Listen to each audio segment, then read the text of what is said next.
Hi dear friends, welcome to chalkboard stories. അപ്പോൾ ഇന്നത്തെ നമ്മുടെ മോക്ക് ടെസ്റ്റിലേക്ക് എല്ലാവർക്കും സ്വാഗതം. ഇന്നത്തെ നമ്മുടെ എക്സാമിൻ്റെ ടോപ്പിക് എന്ന് പറയുന്നത് പ്രവൃത്തി, ഊർജം, പവർ എന്നതാണ്. 40 മാർക്കിനാണ് എക്സാം. ക്വസ്റ്റ്യനിലേക്ക് പോകാം. ന്യൂക്ലിയർ പ്രവർത്തനങ്ങളിൽ വൻതോതിൽ ഊർജം ലഭ്യമാകുന്ന സമവാക്യം ഏത്? ന്യൂക്ലിയർ പ്രവർത്തനങ്ങളിൽ വൻതോതിൽ ഊർജം ലഭ്യമാക്കുന്ന സമവാക്യം ഏതാണ്? A = mc², E = HU, E = ½ mv², E = mgh. 2013 LPUPക്ക് ചോദിച്ച ക്വസ്റ്റ്യൻ ആണ്. ഏത് വരും? Option A, E = mc². ഈ ഇക്വേഷൻ്റെ പ്രത്യേകത എന്താണ്? ഈ ഇക്വേഷൻ എങ്ങനെയാണ് അറിയപ്പെടുന്നത്? ഐൻസ്റ്റീൻ്റെ ഊർജ്ജ സമവാക്യമാണല്ലേ ഇത്. ഇതാണ് ഐൻസ്റ്റീൻ്റെ ആപേക്ഷിക സിദ്ധാന്തം, അതായത് തിയറി ഓഫ് റിലേറ്റിവിറ്റിയുമായിട്ട് ബന്ധപ്പെട്ട് അദ്ദേഹം ആവിഷ്കരിച്ച സിദ്ധാന്തമാണ്. ആ സിദ്ധാന്തവുമായിട്ട് ബന്ധപ്പെട്ട് ഉരുത്തിരിഞ്ഞ് വന്ന ഇക്വേഷനാണ് E = mc². E എന്ന് പറയുന്നത് എന്താണ്? ഊർജ്ജത്തെയും, M എന്ന് പറയുന്നത് എന്താണ്? ആ വസ്തുവിൻ്റെ പിണ്ഡത്തെയും, അതേപോലെ C എന്ന് പറയുന്നത് പ്രകാശത്തിൻ്റെ പ്രവേഗത്തെയും ആണ് സൂചിപ്പിക്കുന്നത്. ഓക്കെ, അപ്പോൾ ന്യൂക്ലിയർ പ്രവർത്തനങ്ങളിൽ വൻതോതിൽ ഊർജ്ജം ലഭ്യമാകുന്ന സമവാക്യം ഏതാണ്? E = mc². രണ്ടാമത്തെ ക്വസ്റ്റ്യൻ, മൈക്രോഫോണിൽ നടക്കുന്ന ഊർജ്ജമാറ്റം ഏത്? മൈക്രോഫോണിൽ എന്താ നടക്കുന്നത്? വൈദ്യുതോർജ്ജം യാന്ത്രികോർജ്ജമായി മാറുന്നു, ശബ്ദോർജ്ജം വൈദ്യുതോർജ്ജമായി മാറുന്നു, യാന്ത്രികോർജ്ജം വൈദ്യുതോർജ്ജമായി മാറുന്നു, വൈദ്യുതോർജ്ജം ശബ്ദോർജ്ജമായി മാറുന്നു. എന്തായിരിക്കാം മൈക്രോഫോണിൽ നടക്കുന്നത്? ഓപ്ഷൻ ബി, നമ്മൾ കൊടുക്കുന്ന ശബ്ദോർജ്ജം എന്തായിട്ടാണ് മാറുന്നത്? അതിൽ വൈദ്യുതോർജ്ജമായിട്ടാണ് മാറുന്നത്. സോ മൈക്രോഫോണിൽ നടക്കുന്ന പ്രവർത്തനം എന്ന് പറയുന്നത് ശബ്ദോർജ്ജം വൈദ്യുതോർജ്ജമായിട്ട് മാറുന്നു.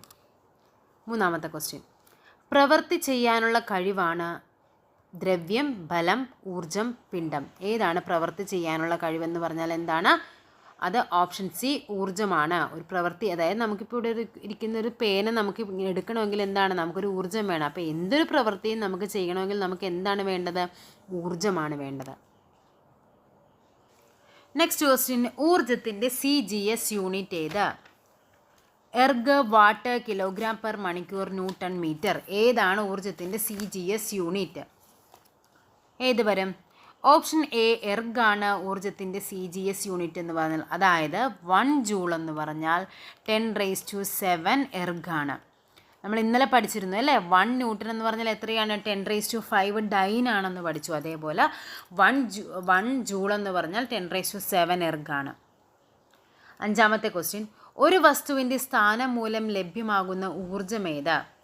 ഗതികോർജ്ജം, സ്ഥിതികോർജ്ജം, രാസോർജ്ജം, താപോർജ്ജം. ഒരു വസ്തുവിൻ്റെ സ്ഥാനം മൂലമുണ്ടാകുന്നതാണ് എന്ത്? സ്ഥാനം മൂലം എന്താണ്? അങ്ങനെ നോർത്താൽ മതി. സ്ഥാനം മൂലമുണ്ടാകുന്നത് സ്ഥിതികോർജ്ജമാണ്.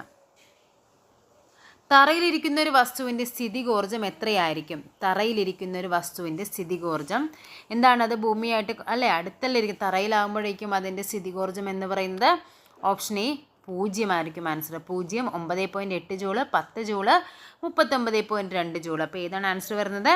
0 ആണ്. ഏഴാമത്തെ ക്വസ്റ്റ്യൻ, ദ്രവ്യവും ഊർജവും ഒരേ അസ്തിത്വത്തിൽ 2 ഭിന്ന രൂപങ്ങൾ മാത്രമാണെന്ന് സമർത്ഥിച്ച ശാസ്ത്രജ്ഞൻ ആരാണെന്ന്? ദ്രവ്യവും ഊർജവും ഒരേ അസ്തിത്വത്തിൽ 2 ഭിന്ന രൂപങ്ങൾ മാത്രമാണെന്ന് സമർത്ഥിച്ച ശാസ്ത്രജ്ഞനാണ് ന്യൂട്ടൺ, ഐൻസ്റ്റീൻ, ഫാരഡേ, റുദർഫോർഡ്. ആരാണത്? ഓപ്ഷൻ ബി, ഐൻസ്റ്റീൻ ആണ് ദ്രവ്യവും ഊർജവും ഒരേ അസ്തിത്വത്തിൽ 2 ഭിന്ന രൂപങ്ങൾ മാത്രമാണെന്ന് തെളിയിച്ചത്. ഒരു ഡാമിൽ കെട്ടി നിർത്തിയിരിക്കുന്ന ജലം പെൻസ്റ്റോക്ക് കുഴലിലൂടെ താഴോട്ടൊഴുകുമ്പോൾ ഉള്ള ഊർജ്ജ രൂപമേത്? വൈദ്യുതോർജ്ജം, ഗതികോർജ്ജം, രാസോർജ്ജം, പ്രകാശോർജ്ജം. ഏതായിരിക്കും? ഡാമിൽ കെട്ടി നിർത്തിയിരിക്കുന്ന ജലമാണെങ്കിൽ അവിടെ സ്ഥിതികോർജ്ജമാണ്. അത് പെൻസ്റ്റോക്ക് കുഴലിലൂടെ താഴേക്ക് പതിക്കുമ്പോൾ അവിടെ എന്താണ്? അവിടെ അതിനൊരു ചലനം സംഭവിച്ചിട്ടുണ്ട്. സോ അവിടെ എന്താണ് ഊർജ്ജം? ഓപ്ഷൻ ബി, ഗതികോർജ്ജമാണ് വരുന്നത്. ചലനം മൂലം ഒരു വസ്തുവിന് ലഭ്യമാകുന്ന ഊർജ്ജമാണ് ഏത്? സ്ഥിതികോർജ്ജം, വൈദ്യുതോർജ്ജം, താപോർജ്ജം, ഗതികോർജ്ജം. ഏതാണ് ചലനം മൂലം ഏതാണ്? ഓപ്ഷൻ ഡി, ഗതികോർജ്ജമാണ്. സ്ഥാനം മൂലമാണെങ്കിൽ സ്ഥിതികോർജ്ജമാണ്. രാസോർജ്ജം വൈദ്യുതോർജ്ജമാക്കുന്നത് ഏത്? Motor, generator, battery, bulb. രാസോർജ്ജം വൈദ്യുതോർജ്ജമാക്കി മാറ്റുന്നത് ഓപ്ഷൻ സി, ബാറ്ററിയാണ്. ജനറേറ്ററിൽ നടക്കുന്ന ഊർജ്ജ പരിവർത്തനം ഏത്? യാന്ത്രികോർജ്ജം വൈദ്യോർജ്ജമാകുന്നു, വൈദ്യുതോർജ്ജം യാന്ത്രികോർജ്ജമാകുന്നു, യാന്ത്രികോർജ്ജം കാന്തികോർജ്ജമാകുന്നു, വൈദ്യുതോർജ്ജം രാസോർജ്ജമാകുന്നു. ജനറേറ്റർ നമ്മൾ ഉപയോഗിക്കുന്ന എപ്പോഴൊക്കെയാണ്? കറണ്ട് ഇല്ലാത്തപ്പോഴേക്കല്ലേ. അപ്പോൾ എന്തായിരിക്കും അവിടെ സംഭവിക്കുന്നത്? യാന്ത്രികോർജ്ജം എന്തായിട്ട് മാറുന്നുണ്ട്? വൈദ്യുതോർജ്ജമായിട്ടാണ് ജനറേറ്ററിൽ മാറുന്നത്. Next question. വൈദ്യുത ബൾബിൽ വൈദ്യുതോർജ്ജം ഏതെല്ലാം ഊർജ്ജങ്ങളായാണ് പരിവർത്തിക്കുന്നത്? ഏതൊക്കെയായിരിക്കാം? ശബ്ദോർജ്ജം, പ്രകാശോർജ്ജം, അതേപോലെ ഗതികോർജ്ജവും താപോർജ്ജവും, പ്രകാശോർജ്ജവും താപോർജ്ജവും, പ്രകാശോർജ്ജവും സ്ഥിതികോർജ്ജവും. വൈദ്യുത ബൾബ് കത്തുമ്പോൾ നമുക്കറിയാം പ്രകാശം ഉണ്ടാവുന്നുണ്ട്, പക്ഷെ ഇവിടെ ശബ്ദമൊന്നും ഉണ്ടാവുന്നില്ല. സോ ഇതല്ല, ഇതുമല്ല. കാര്യം ഇവിടെ പ്രകാശോർജ്ജം പറഞ്ഞിട്ടില്ല. ഇനി ഇത് രണ്ടിലും നോക്കാം. പ്രകാശോർജ്ജവും താപോർജ്ജവും അല്ലേ. ബൾബ് കത്തിക്കഴിയുമ്പോഴേക്കും കുറച്ച് നേരം കഴിയുമ്പോൾ ബൾബ് ചൂടാകും.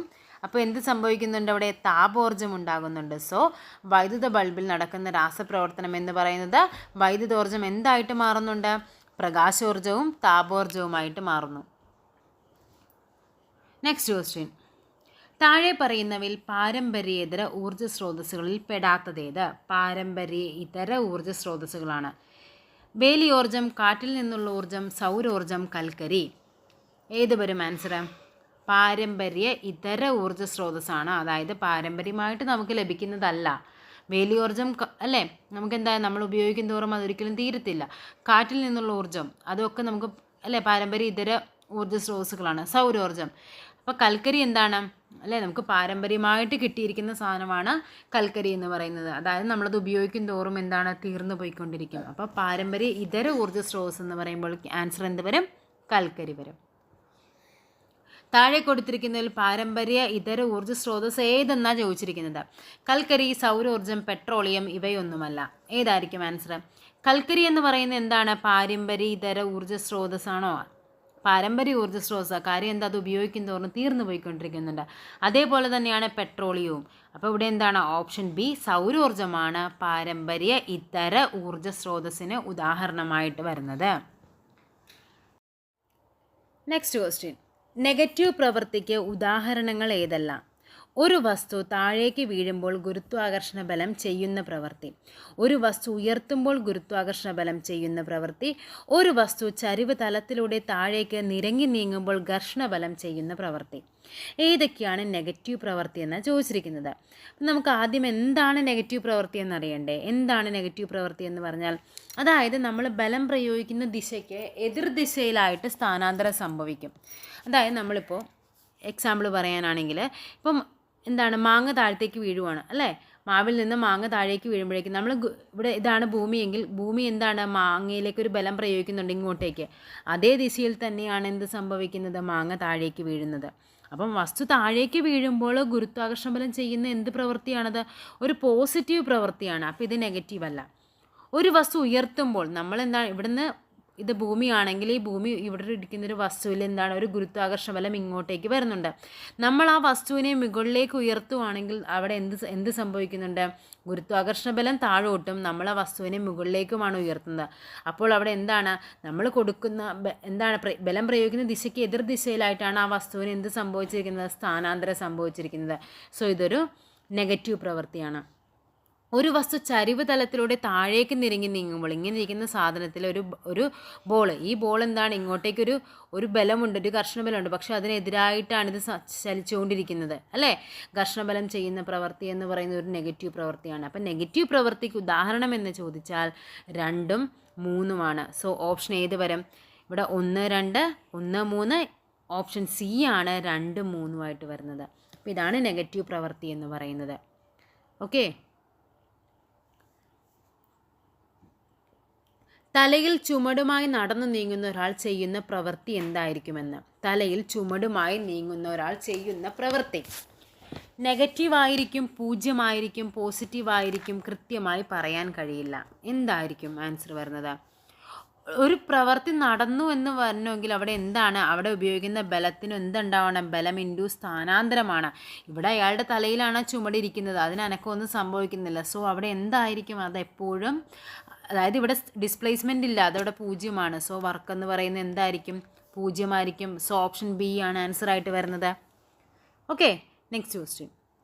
10 കിലോഗ്രാം മാസ്സുള്ള ഒരു വസ്തുവിനെ നിരപ്പായ തറയിലൂടെ 10 മീറ്റർ വലിച്ചു നീക്കുന്നു എങ്കിൽ ഗുരുത്വാകർഷണ ബലത്തിനെതിരായി ചെയ്യുന്ന പ്രവൃത്തിയുടെ അളവ് എത്രയായിരിക്കും? പ്രവൃത്തിയുടെ അളവ്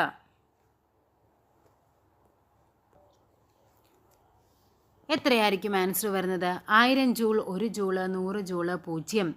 ഇവിടെ ആൻസർ വരുന്നത് 0ആണ്. കാര്യം ഇവിടെ പറഞ്ഞിരിക്കുന്നത് ഗുരുത്വാകർഷണ ബലത്തിനെതിരായിട്ടെന്നാണ്. അതായത് ഭൂമിയിൽ നിന്ന് നമ്മൾ വലിച്ചിങ്ങനെ നീക്കിക്കൊണ്ടിരിക്കുകയാണ് ഇതിന്. അതായത് ഈ ഭൂമിയുമായിട്ട് അവിടെ കോണ്ടാക്റ്റ് ഉണ്ട്, അവിടെ ഗുരുത്വാകർഷണ ബലം എപ്പോഴും ഉണ്ടായിക്കൊണ്ടിരിക്കുന്നുണ്ട്. പക്ഷേ ഗുരുത്വാകർഷണ ബലത്തിനെതിരായെന്ന് പറഞ്ഞാൽ അത് മുകളിലേക്ക് ഉയരുകയോ അങ്ങനെ എന്തെങ്കിലും ചെയ്യണം. അങ്ങനെ ഇവിടെ സംഭവിക്കുന്നില്ല. സോ അവിടുത്തെ ഡിസ്പ്ലേസ്മെൻ്റ് എന്ന് പറയുന്നത് എന്താണ്? 0ആണ്. സോ ഇവിടെ പ്രവൃത്തി എന്ന് പറയുന്നത് ഫോഴ്സ് ഇൻറ്റു ഡിസ്പ്ലേസ്മെൻ്റ് ആണ്. അപ്പോൾ ഇവിടെ ആൻസർ എന്ത് വരും? 0 തന്നെ വരും. Okay, next question. 2 കിലോഗ്രാം ഭാരമുള്ളൊരു വസ്തുവിനെ 2 മീറ്റർ ഉയരത്തിലെത്തിക്കാൻ ആവശ്യമായ പ്രവൃത്തിയുടെ അളവ് എത്ര? ഇവിടെ പറഞ്ഞിരിക്കുന്നത് എന്തൊക്കെയാണ്? എം എന്ന് പറയുന്നത് 2 കിലോഗ്രാം ആണ്. അതേപോലെ എച്ച് എന്ന് പറയുന്നത് 2 മീറ്റർ ഉയരത്തിലേക്കാണ്. ഇവിടെ ജി എന്ന് പറയുന്നത് എന്താണ്? ജി എന്ന് പറയുന്നത് 9.8 ആണ്. സോ ഇവിടുത്തെ ആൻസർ എന്ന് പറഞ്ഞാൽ പ്രവൃത്തി എന്ന് പറയുന്നത് എഫ് ഈക്വൽ ടു mgh വരും. mgh എന്ന് പറയുമ്പോൾ എഫ് അല്ല, ഇവിടെ പ്രവൃത്തിയല്ലേ ചോദിച്ചിരിക്കുന്നത്. So W equal to mgh വരും. mgh എന്ന് പറഞ്ഞാൽ എന്ത് വരും ഇക്വേഷൻ? 2 ഇൻറ്റു ജി എന്ന് പറയുന്നത് 9.8 ആണ് ഇൻറ്റു 2, അതായത് എത്ര വരും ആൻസർ? 39.2 ജൂള് വരും ആൻസർ. വർക്ക് എന്ന് പറയുന്നത് mgh ഇക്വേഷൻ വരുന്നത്. ഓക്കെ, ബലം ഇൻറ്റു സ്ഥാനാന്തരം. ഈ ബലം എന്ന് പറയുന്നത്, അതായത് ശരിക്കും ഇക്വേഷൻ ഇങ്ങനെ നമ്മൾ ഇപ്പോൾ പഠിച്ചത് എങ്ങനെയായിരുന്നു? Work equal to F into S. F എന്ന് പറഞ്ഞാൽ എന്താണ്? എം ഇൻറ്റു ജി ആണ് ഇൻറ്റു എച്ച്. ഓക്കെ, അതാണ് ഈ mgh വന്നിരിക്കുന്നത്. Next question. എനർജി അളക്കാൻ ഉപയോഗിക്കുന്ന യൂണിറ്റ് ഏതാണ്? Joule, what, kilo watt, ampere. Energy എന്ന് പറഞ്ഞാൽ എന്താണ്? ഊർജ്ജം അളക്കാനുള്ള യൂണിറ്റാണ് ഓപ്ഷൻ എ ജൂൾ വരുന്നത്. അതിൻ്റെ CGS യൂണിറ്റാണ് എന്താ? എർഗ് എന്ന് പറയുന്നത്. 1 ജൂൾ എന്ന് പറഞ്ഞാൽ എത്രയായിരുന്നു? 1 ജൂൾ എന്ന് പറഞ്ഞാൽ 10⁷ എർഗ് ആണ്.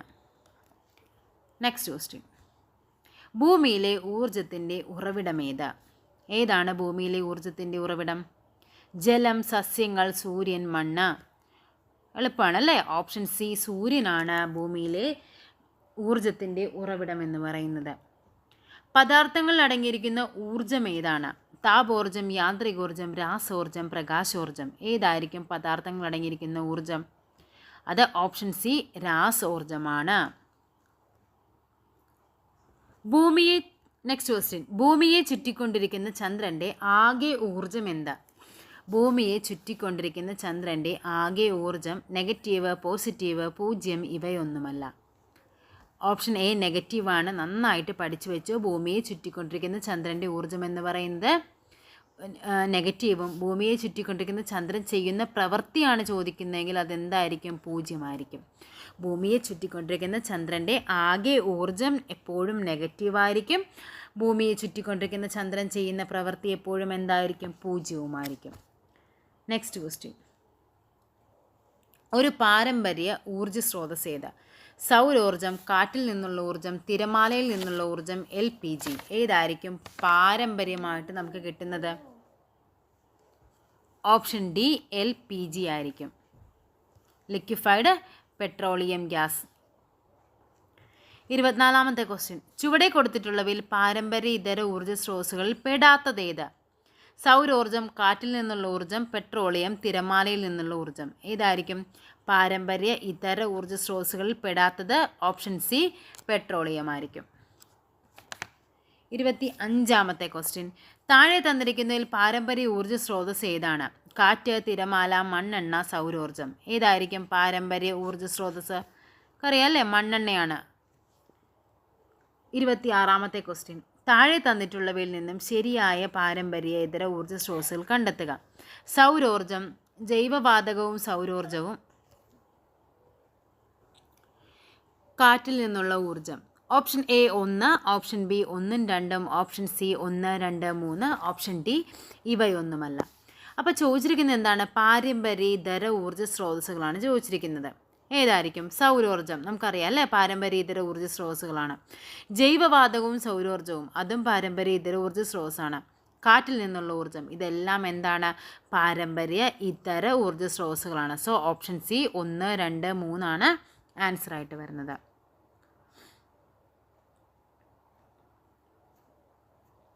ലിക്വിഫൈഡ് നാച്ചുറൽ ഗ്യാസുമായി ബന്ധപ്പെട്ട പ്രസ്താവനകൾ താഴെ തന്നിരിക്കുന്നു. അവയിൽ നിന്നും ശരിയായവ കണ്ടെത്താൻ.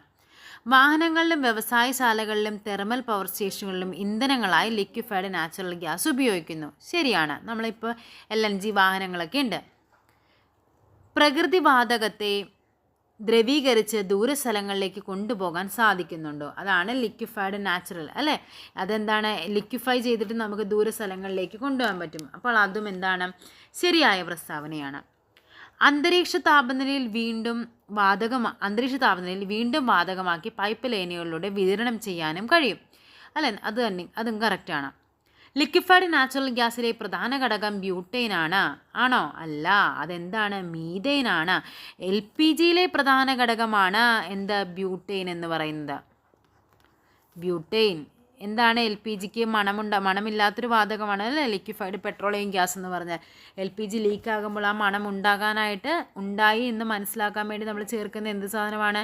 ഈഥൈൽ മെർക്യാപ്റ്റൻ എന്ന് പറയും. അപ്പോൾ LPGയിലാണ് എന്തുള്ളത്? ബ്യൂട്ടൈൻ ഉള്ളത്. അതേപോലെ ബയോഗ്യാസിൽ എന്താണുള്ളത്? ബയോഗ്യാസും എന്താണ്?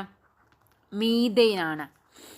ബയോഗ്യാസ് നമ്മൾ മീതെ വേസ്റ്റ് ഇട്ടല്ലേ ബയോഗ്യാസ് ഉണ്ടാക്കുന്നത്, അങ്ങനെ ഓർത്താൽ മതി. അപ്പോൾ എന്താണത്? മീഥെയ്ൻ ആണ്. അപ്പോൾ ലിക്വിഫൈഡ് നാച്ചുറൽ ഗ്യാസിൽ എന്താണ്? മീഥെയ്ൻ ആണ്. ലിക്വിഫൈഡ് പെട്രോളിയം ഗ്യാസിലാണ് ബ്യൂട്ടൈൻ. അപ്പോൾ ഈ ഓപ്ഷൻ എന്താണ്? തെറ്റാണ്. അപ്പോൾ ഇവിടെ ആൻസർ ഏത് വരും? 1, 2, 3 ശരി. സോ ഓപ്ഷൻ സി ആണ് ആൻസർ ആയിട്ട് വരുന്നത്. ചലിച്ചുകൊണ്ടിരിക്കുന്ന വസ്തുവിൻ്റെ പ്രവേഗം ഇരട്ടിയായി വർദ്ധിപ്പിച്ചാൽ അതിൻ്റെ ഗതികോർജ്ജത്തിന് എന്ത് മാറ്റമാണ് സംഭവിക്കുന്നത്? ചലിച്ചുകൊണ്ടിരിക്കുന്ന വസ്തുവിൻ്റെ പ്രവേഗം ഇരട്ടിയായാൽ വസ്തുവിൻ്റെ ഗതികോർജ്ജത്തിന് എന്ത് മാറ്റം സംഭവിക്കും? എന്താണ് ഗതികോർജ്ജം? 2 ഇരട്ടിയാകും, 4 ഇരട്ടിയാകും, ഗതികോർജ്ജം 0 ആകും, മാറ്റമൊന്നും സംഭവിക്കുന്നില്ല.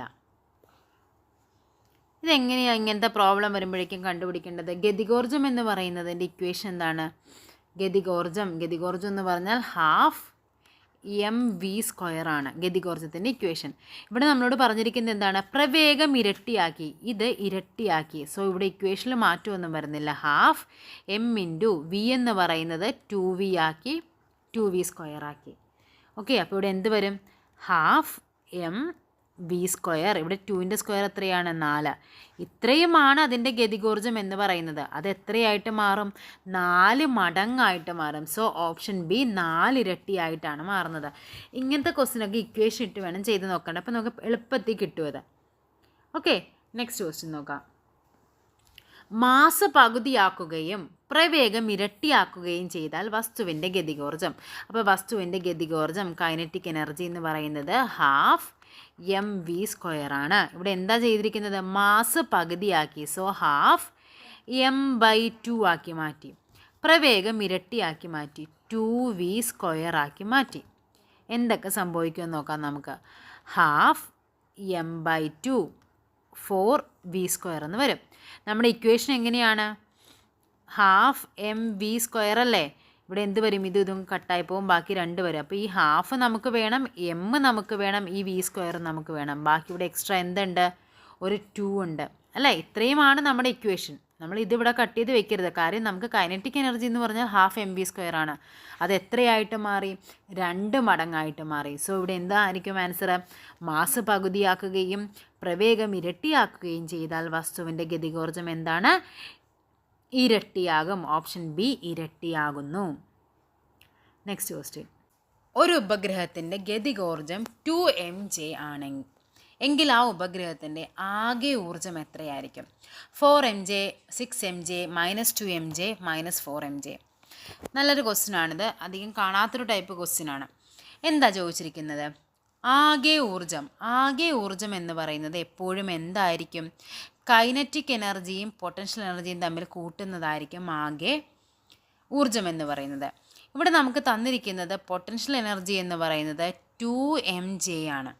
ഓക്കെ, ഇനി ഈ ഗതികോർജ്ജം, ഇനി കൈനറ്റിക് എനർജി എന്ന് പറഞ്ഞാൽ ഇത് എത്രയാണോ അതിൻ്റെ ഇരട്ടിയായിരിക്കും കൈനറ്റിക് എനർജി. അതേപോലെ അത് നെഗറ്റീവ് ആയിരിക്കും. അതായത് ഇത് പൊട്ടൻഷ്യൽ എനർജി, ഇത് കൈനറ്റിക് എനർജി. പൊട്ടൻഷ്യൽ എനർജി 2 ആണെങ്കിൽ കൈനറ്റിക് എനർജി 4 -4 ആയിരിക്കും. ഇവിടെ 3 ആണെങ്കിൽ ഇവിടെ 6 -6 ആയിരിക്കും. എത്രയാണോ, അതായത് ഒരു ഉപഗ്രഹത്തിൻ്റെ സ്ഥിതികോർജത്തിൻ്റെ കേവലവില എന്ന് പറയുന്നത് തന്നിരിക്കുന്നത്, ഉപഗ്രഹത്തിൻ്റെ ഗതികോർജത്തിൻ്റെ കേവലവിലയുടെ ഇരട്ടിയും നെഗറ്റീവുമായിരിക്കും.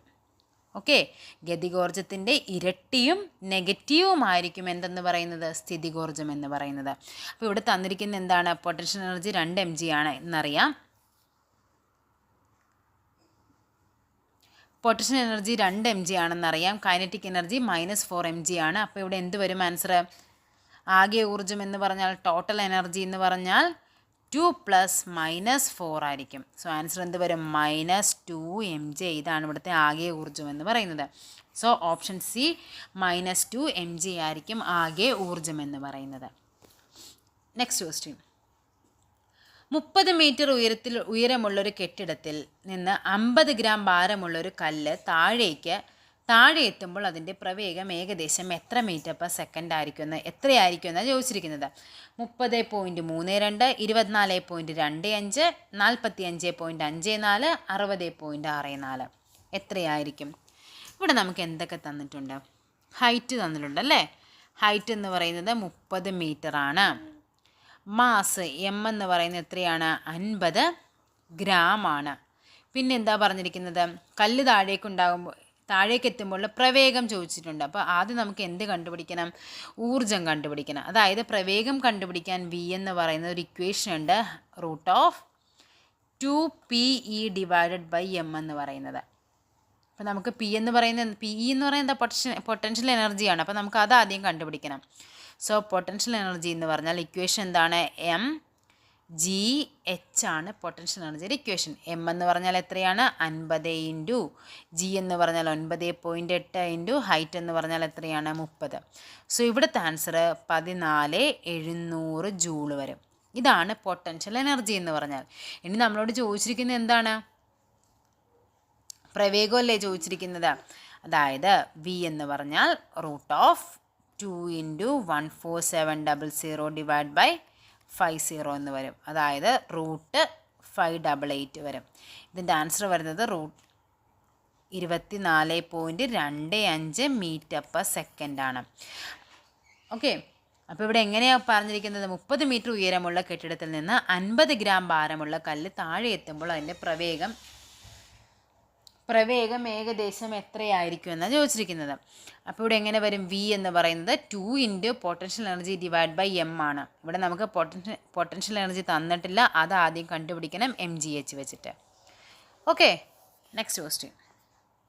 മൊബൈൽ ചാർജ് ചെയ്യുമ്പോൾ ഉണ്ടാകുന്ന ഊർജ്ജമാറ്റം എന്തായിരിക്കും? മൊബൈൽ ചാർജ് ചെയ്യുമ്പോൾ വൈദ്യുതോർജ്ജം രാസോർജ്ജമായി മാറുന്നു, വൈദ്യുതോർജ്ജം ശബ്ദോർജ്ജമായി മാറുന്നു, വൈദ്യുതോർജ്ജം യാന്ത്രികോർജ്ജമായി മാറുന്നു, വൈദ്യുതോർജ്ജം പ്രകാശോർജ്ജമായി മാറുന്നു. ഏതായിരിക്കും ആൻസർ? ഓപ്ഷൻ എ, വൈദ്യുതോർജ്ജം രാസോർജ്ജമായിട്ടാണ് മാറുന്നത്. ക്വസ്റ്റ്യൻ. താഴെ തന്നിരിക്കുന്നവയിൽ ഏത് ഉപകരണത്തിലാണ് വൈദ്യുതോർജ്ജം യാന്ത്രികോർജ്ജമായി മാറുന്നത്? വൈദ്യുത ജനറേറ്റർ, വൈദ്യുത ഫാൻ, ഇസ്തിരിപ്പെട്ടി, വൈദ്യുത ബൾബ്. ഏതിലായിരിക്കാം വൈദ്യുതോർജ്ജം യാന്ത്രികോർജ്ജമായി മാറുന്നത്? ഓപ്ഷൻ ബി, വൈദ്യുത ഫാനിലാണ്. Next question. ഒരു മോട്ടോർ ഉപയോഗിച്ച് 120 മീറ്റർ ആഴമുള്ള ഒരു കിണറിൽ 5 മിനിറ്റ് കൊണ്ട് 400 കിലോഗ്രാം ജലം പമ്പ് ചെയ്യാൻ പറ്റുമെങ്കിൽ ആ മോട്ടറിൻ്റെ പവർ എത്രയെന്നാണ് ചോദിച്ചിരിക്കുന്നത്. മോട്ടറിൻ്റെ പവർ കണ്ടുപിടിക്കാനുള്ളത് എങ്ങനെയാണ് കണ്ടുപിടിക്കുന്നത്? പവർ പി എന്ന് പറയുന്നത് വർക്ക് / ടൈം ആണ്. ഇവിടെ വർക്ക് എന്ന് പറയുന്നത് എന്താണ്? mgh ആണ് വർക്കായിട്ട് വരുന്നത്. ഓക്കെ, ഇവിടെ ജിയുടെ മൂല്യം 10 ആക്കി എടുക്കാനും പറഞ്ഞിട്ടുണ്ട്. അപ്പോൾ ഇവിടെ ആൻസർ എങ്ങനെ വരും? mgh / t വരും. അതായത് എം എന്ന് പറഞ്ഞാൽ എത്രയാണ്? 400 കിലോഗ്രാം × 10 × ഹൈറ്റ് എത്രയാണ്? 120 മീറ്റർ / ടൈം എന്ന് പറഞ്ഞാൽ എത്രയാണ്? 5 മിനിറ്റ്. ഇവിടെ നമുക്ക് മീറ്റർ/സെക്കൻഡിലാണ് വേണ്ട. സോ 5 × 60 വെച്ച് ചെയ്യണം.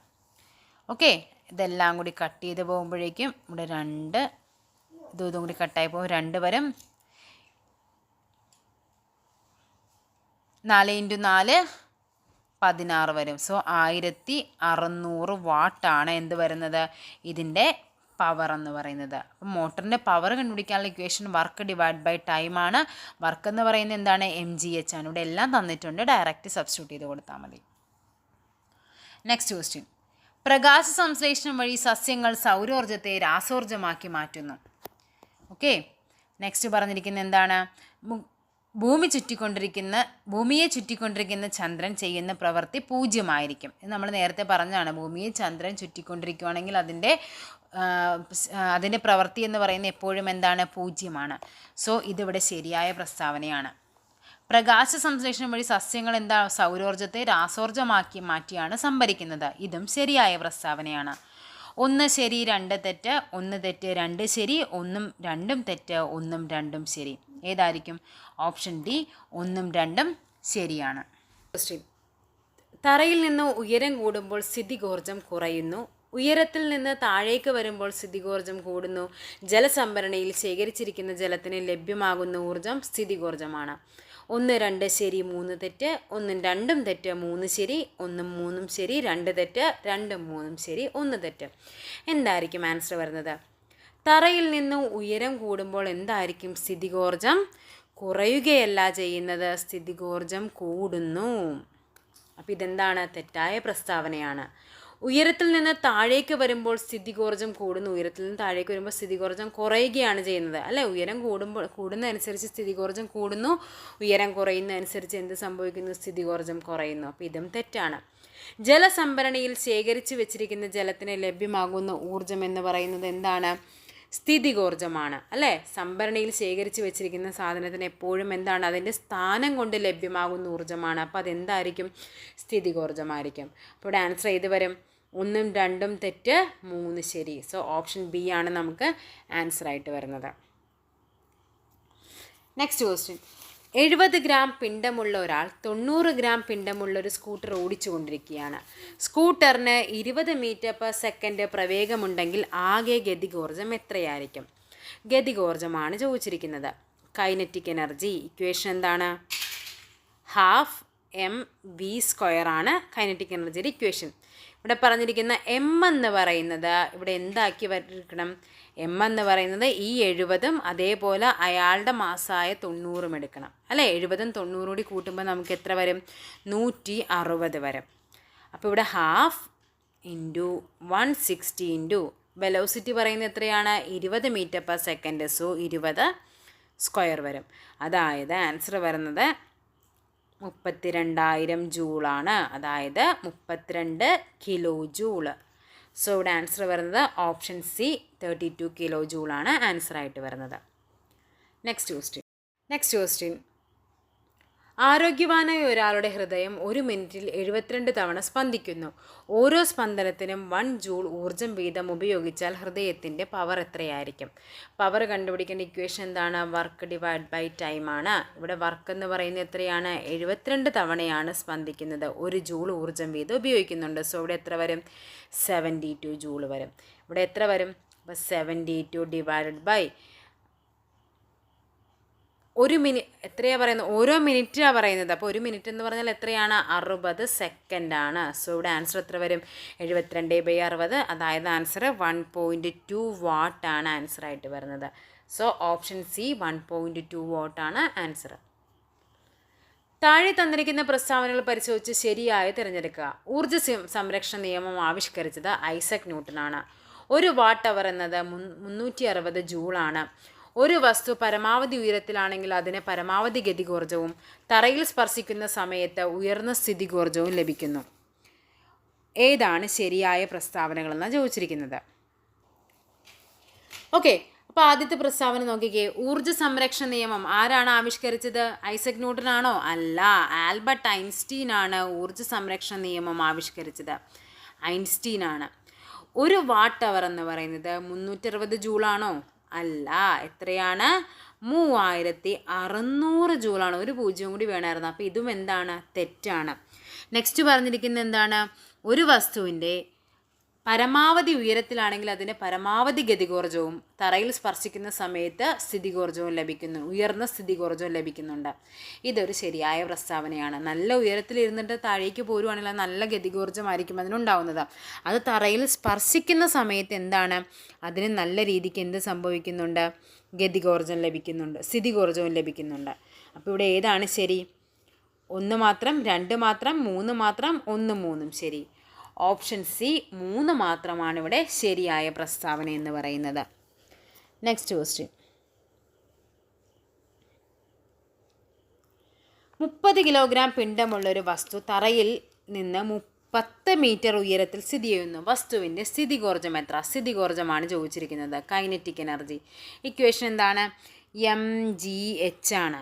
m എന്ന് പറയുന്നത് 30 കിലോഗ്രാം, g എന്ന് പറയുന്നത് 9.8 ആണ്. അത് നമുക്ക് 10 ആക്കി എടുക്കാം.